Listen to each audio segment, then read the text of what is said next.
Saudi আরবের স্বরাষ্ট্র মন্ত্রণালয় জানিয়েছে 24 থেকে 30 জুলাই পর্যন্ত দেশব্যাপী পরিচালিত বিশেষ নিরাপত্তা অভিযানে 22,147 জন অবৈধ অভিবাসীকে গ্রেফতার করা হয়েছে। অভিযানে অংশ নেওয়া বাহিনী আবাসন, শ্রম ও সীমান্ত নিরাপত্তা আইন লঙ্ঘনকারীদের শনাক্ত করে রাজ্যের বিভিন্ন অঞ্চল থেকে তাদের আটক করা হয়। গ্রেফতারকৃতদের মধ্যে 13,835 জন আবাসন, 4,772 জন সীমান্ত নিরাপত্তা এবং 3,540 জন শ্রম আইন লঙ্ঘন করেছেন।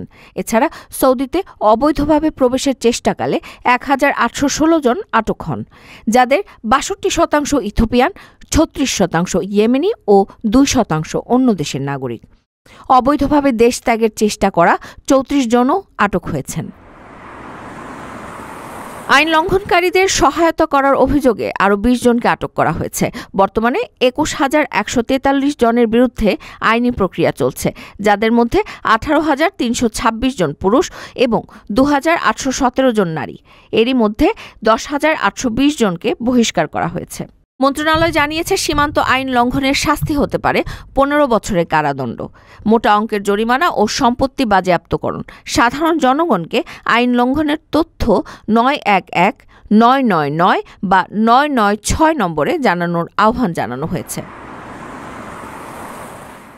প্রিয় প্রবাসী, আপনার নিরাপদ ভবিষ্যতের জন্য অর্ধেক দামে আজই ফ্ল্যাট বুকিং করুন। ঢাকায় প্রবাসী সিটি দিচ্ছে সীমিত সময়ের স্পেশাল অফার। জমি ও ফ্ল্যাট একসাথে। যোগাযোগ করুন স্ক্রিনে দেওয়া নম্বরে।